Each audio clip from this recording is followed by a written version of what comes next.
So let's talk a little bit more about the writing on ER. There was a lot of the real medical jargon that you guys use. Why was the decision made to kind of keep that? One of the earliest conversations that Michael Crichton and I had was him not wanting, he's a scientist. Michael was a scientist, and he didn't want to dumb it down. And his argument, which I think is, you can see in all of his books actually, is that, and his films, was the audience is a lot smarter than you think.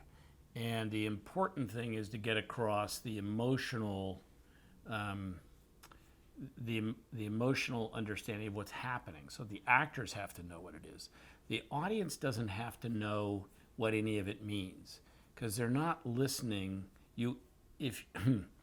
Michael's point, which I think is exactly right, is, and we did a lot on West Wing as well, is that if you put it into words that aren't authentic, because the doctors wouldn't speak that way and the medical technicians wouldn't speak that way, but you put it into words where the audience feels like what they have to do is pay attention to it because you are explaining it to them in some sort of layman's language, then you actually remove the central thing that's happening in the scene, which is that the physicians and the other medical personnel in the room are discussing in a language intentionally designed for you to not understand it.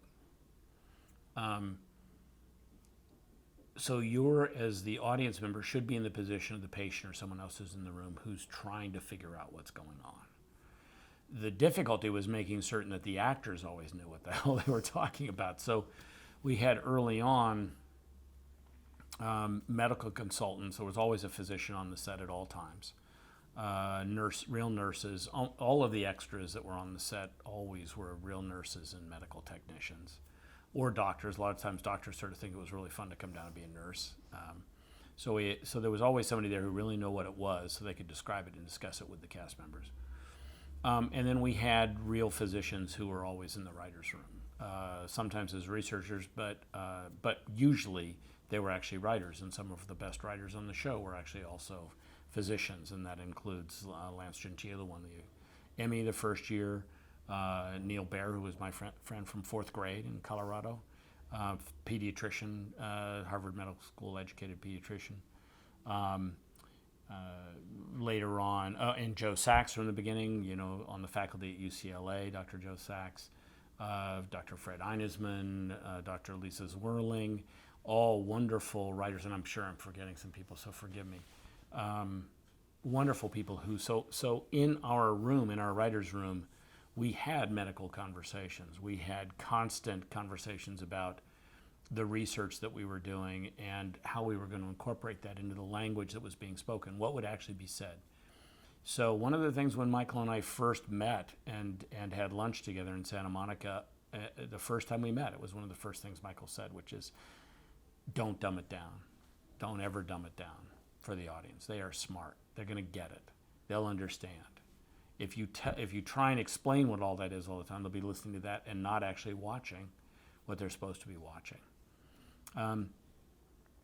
We did the same thing that we'd done on China Beach, which was we brought in literally hundreds of ER physicians, nurses, obstetricians, and they told us their stories. And we had a sort of a standard series of questions that we asked them to get it going, and then it would just go.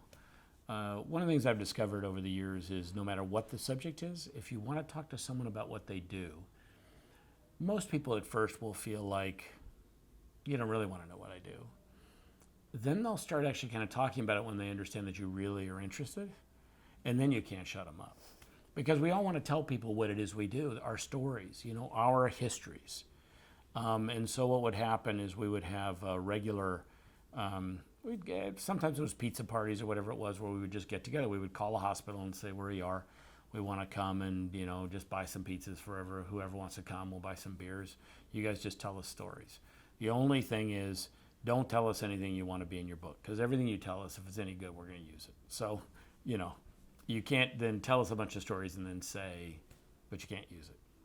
That doesn't mean that we were using real names or that were or dealing with anything where we had concerns about confidentiality, because our real physicians would often say, well, if that's too close, someone could actually tell that that's what it is. You have to change it, so we're not intruding on the patient's privacy. And then we spent lots of times in the rooms, which is something that I couldn't do on China Beach. The war was over. But everybody, all of the writers were required to spend a minimum number of hours in real emergency rooms. And I spent, I don't know, in the first 4 years of the show, I probably spent 50 days or something, 50, 12 to 16-hour days in emergency rooms. Just shadowing? Shadowing. It was a little hard at the beginning because people didn't know who we are. The second the show had been on the air, we could go everywhere.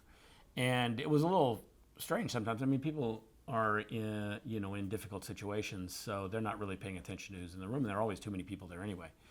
So they would usually give me scrubs or a white jacket, and you just stand around. It didn't have a name on it or anything. You just stand around. Nobody ever asked what you're doing. So you're there taking notes, listening to the rhythm of how people actually speak, what the strange things, the absurd things, the funny things, the deeply tragic things that are going on, and making notes about it. Then you'd bring that back to the room, to the writers, and report on what you'd seen. And that would go up on our boards or go into the folders. We had huge, I still have them in storage. I mean, hundreds and hundreds of pages and notebooks filled with just all of these little anecdotes and things that people told us and things that we saw.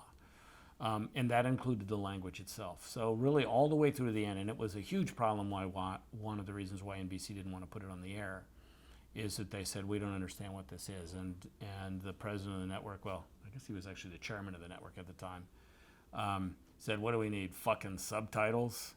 And I said, no, because do you really not understand what's happening in the scene? If you watch the scene, you understand what's happening.